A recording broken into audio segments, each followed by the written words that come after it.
जैसे 2014 में हम सब जानते हैं कि भारतवर्ष की क्या दुर्गति थी। 2014 में जो है भ्रष्टाचार चरम पर था, आतंकवाद चरम पर था, गरीबी, भूखमरी हम सब जानते हैं। मैं भी एक सरका घाट जैसे छोटे से गांव से आती हूँ, भामला नाम के छोटे से गांव से आती हूँ। हाँ, हरे उत्थी भी बड़ भारी खड्डा हुई, बाटा हुई उत्थी भी, और सब खड्डों पे, सब बाटों पे हमें याद है 2014 से पहले सिर्फ शौच दिखती थी। भ्रष्टाचार जो है उस चरम पर था। चारा घोटाला, 2G घोटाला, कोयला घोटाला, 2.5 लाख करोड़ का घोटाला, यहाँ पैसे खा दिए, रेल घोटाला, वहां पैसे खा दिए, हर जगह जो है। और खा कौन रहा है? अपने नेता, अपनी सरकार खा दिए, सारा देश के पैसे खा दिए।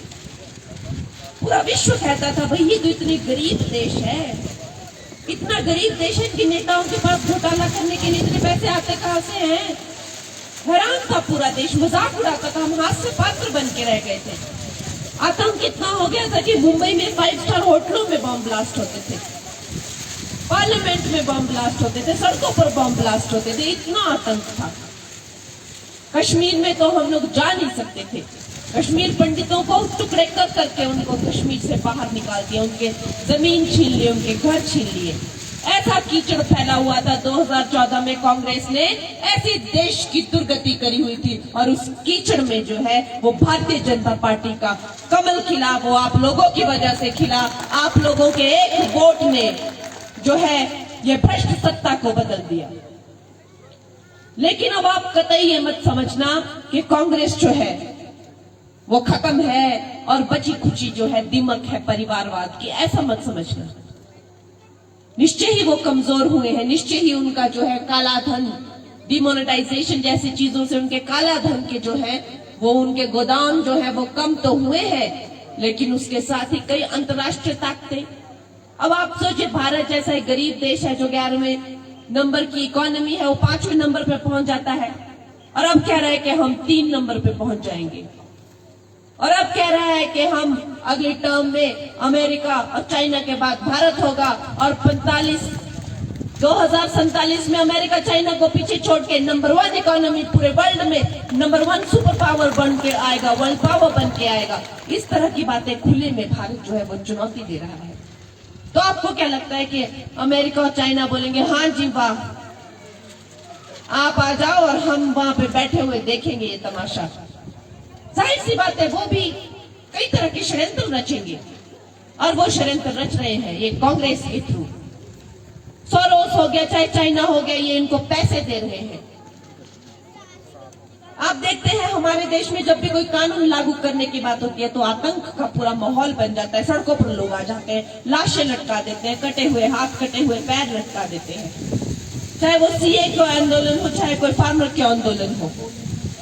ये सब अंतर्राष्ट्रीय साजिशें हैं दोस्तों। तो ये जो चुनाव है, ये चुनाव बहुत महत्वपूर्ण चुनाव है, ये कोई आम सामान्य चुनाव नहीं है। जो गलती हमसे विधानसभा में हो गई, मात्र 68 सीटों में मात्र 30-32 हजार वोटों से हम रह जाते हैं, ये कोई बड़ा नंबर नहीं है। जब पिछली लोकसभा के चुनाव हुए तो हमारे जो कैंडिडेट राम स्वरूप थे वो 4-5 लाख के अंतर से जीतते हैं, लेकिन जब उपचुनाव हुए तो मात्र हम 6-7 हजार वोटों से रह जाते हैं। तो हमें बिल्कुल ढिलाई नहीं करनी है। हमें ये नहीं समझना है कि हाँ मोदी जी है और मोदी जी कर लेंगे। हमें एकदम सतर्क रहना है। आप सबको एक एक को है अपने साथ 10-10 लोगों को लेकर जाना है, अपने परिवारों को लेकर जाना, अपने रिश्तेदारों को लेकर जाना, उन्हें याद दिलाना है कि भाई किसी तरह की कोई ढिलाई नहीं होनी चाहिए। दोस्तों, ये चुनाव महत्वपूर्ण चुनाव है। ये वोट आप दीजिए हमारी सनातन संस्कृति के लिए, जिन्होंने राम मंदिर बनाया है, आप उनके लिए वोट दीजिए। आप ये वोट उन माताओं बहनों के लिए दीजिए। आज देखिए कहीं पे शौच नहीं दिखाई देती है, 10 करोड़ टॉयलेट जिन्होंने बनाए उनके लिए दीजिए। आप वोट दीजिए हमारी माताओं को जिसने धुएं के अंधकार से निकाला है, गैस चूल्हे से लेकर सिलेंडर दिया है। हमारे बुजुर्गों को, जरूरतमंदों को जिन्होंने आयुष्मान की योजना, विश्व का सबसे बड़ा जो है स्वास्थ्य बीमा दिया है, उसके लिए वोट दीजिए। जिसने 25 करोड़ गरीबों को गरीबी रेखा से बाहर लाया है उसके लिए वोट दीजिए। जिसने कश्मीर से 370 धारा हटाया उसके लिए वोट दीजिए।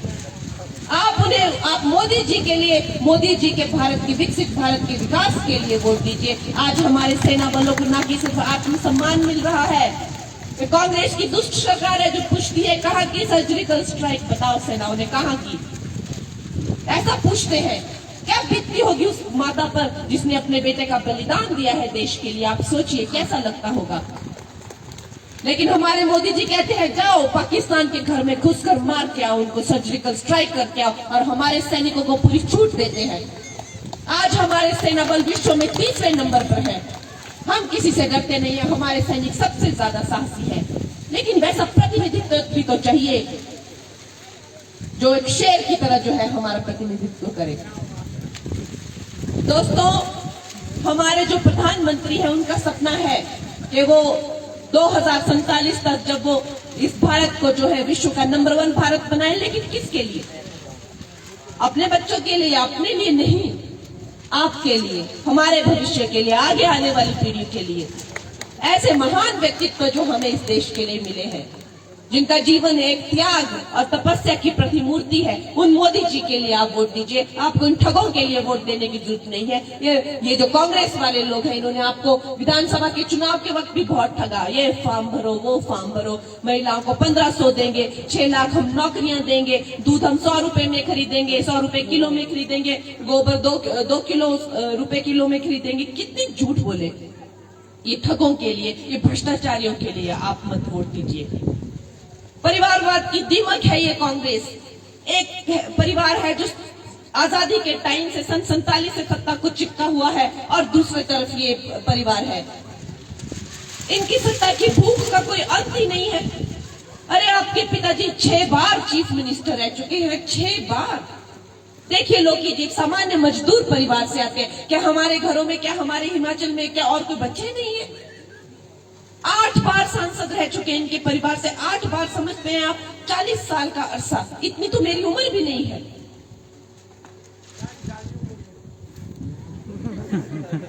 हाँ जी 8 साल से जो है, 8 टर्म जो है इनके फैमिली वाले सांसद रह चुके हैं। सोचिए। और खुद इनकी माता जी जो है अब इस वक्त पूरे हिमाचल की जो है वो कांग्रेस की अध्यक्ष है। अपने आप खुद 10 साल से एमएलए है, अब मंत्री है, पीडब्ल्यूडी मंत्री। 3-3 फीट के खड्डे पड़े हुए हैं सारी सड़कों में। लेकिन सत्ता की भूख, अब एमपी भी बनना है। क्यों कोई और देश में प्रदेश में रहा ही नहीं? तुम्हारी ही परिवार चिपक गया है क्या कुर्सी से? शर्म आनी चाहिए इनको, खुद इनको सत्ता छोड़ देनी चाहिए कि भाई हमने बहुत कर लिया, और लोगों को भी मौका मिलना चाहिए। लेकिन नहीं, ये सत्ता का लालच इनसे छूटता नहीं है। इन लोगों का कोई चरित्र नहीं है। दोस्तों, आपने इनकी बातों में नहीं आना है। ये मीडिया को बुला के कहते हैं कि कांग्रेस वालों ने कोई काम नहीं किया, कांग्रेस वालों ने जो है हमारे पिताजी के लिए 2 गज की जमीन नहीं दी, हम इस्तीफा देते हैं, राहुल गांधी प्रियंका सब बेकार है। ये खुद कहते हैं। जो अपने शिष्य नेतृत्व को भर भर के गालियां देते हैं मीडिया में, उनका क्या चरित्र है आप खुद बताइए। जो अपनों के नहीं है वो आपके कैसे हो सकते हैं? हमारा जो हिमाचल प्रदेश है, विकास की दृष्टि से यहाँ बहुत कुछ करने को है। और मैं आपकी कंगना, आपकी बेटी, आपकी बहन, मैं आपके सारे काम कर पाऊंगी। हमारे जो प्रधानमंत्री हैं वो कहते हैं कि मैं गरीब और मैं गांव के लिए, मेरी सरकार है गरीब के लिए और गांव के लिए। और वो कहते हैं मुझे मंत्री मत कहना, मैं प्रधान सेवक हूं। वो कहते हैं कि मैं प्रधान सेवक हूं। जब वो कहते हैं कि मैं सेवक हूं तो भाई हम कौन होते हैं? हम भी आपके सेवक ही हैं। दोस्तों, आप कभी ये मत सोचना कि कंगना हीरोइन है या मुंबई में ही रहेगी या हमारे काम कैसे करवाएगी। मैं एक ग्रामीण बेटी हूं, मैं एक पहाड़ी लड़की हूं, और आज अगर मुझे ये गरिमा और ये स्थान प्राप्त हुआ है कि मैं आपकी प्रत्याशी बन के आपके सामने आऊं, इससे सब पहाड़ी माताओं बहनों का, सबका सम्मान बढ़ता है। मन की ताकत कैसी हो, प्रधानमंत्री जी ने हमारी बहन बेटियों माताओं को विधानसभा और लोकसभा में भी 33% आरक्षण दिया है। जब 2019 के चुनाव होंगे तो आप देखेंगे कि किस तरह 68 सीटों 2029 के चुनाव होंगे, 68 सीटों में से 22 सीटों पर महिलाएं लड़ेंगी। अभी सिर्फ एक महिला एमएलए है। ये सब मोदी जी की वजह से हुआ है। जो इंसान ने अपनी पूरी जिंदगी जो है देश के लिए खपा दी है, हमारा वोट उन्हीं को जाना चाहिए, इन ठगों को नहीं जाना चाहिए।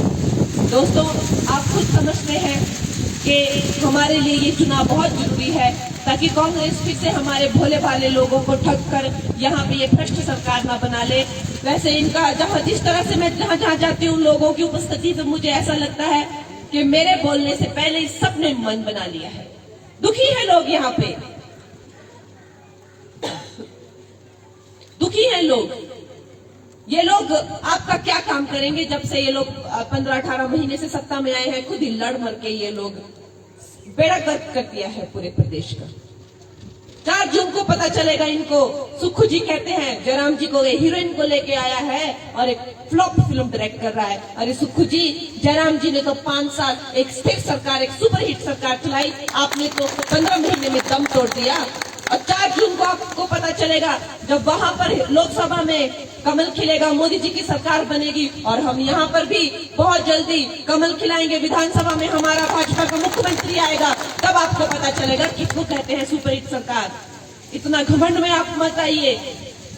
दोस्तों, ये कांग्रेसी बहुत घमंडी है, महिलाओं का अपमान करते हैं, कहते हैं मंडी की महिलाओं के क्या भाव है, इस तरह की नीच बातें करते हैं। आपने, मेरी बहनों ने, मेरी माताओं ने इनको सबक सिखाना है। 1 जून को इनके मुंह पे ऐसा तमाचा पड़ना चाहिए कि इनको शर्म आनी चाहिए कि भी दूसरी बार बेटियों के बारे में नहीं बोलना कुछ। मोदी जी के 400 का संकल्प जो है, हमारा हिमाचल प्रदेश बढ़ चढ़ के 400 के संकल्प में जो है हिस्सा लेगा, और ऐसी लीड मिलनी चाहिए कि इसकी चर्चा जो है दिल्ली में होनी चाहिए। दोस्तों, मेरे साथ कुछ नारे करिए। अब की बार, अब की बार, अब की बार, जय श्री राम। धन्यवाद मैम।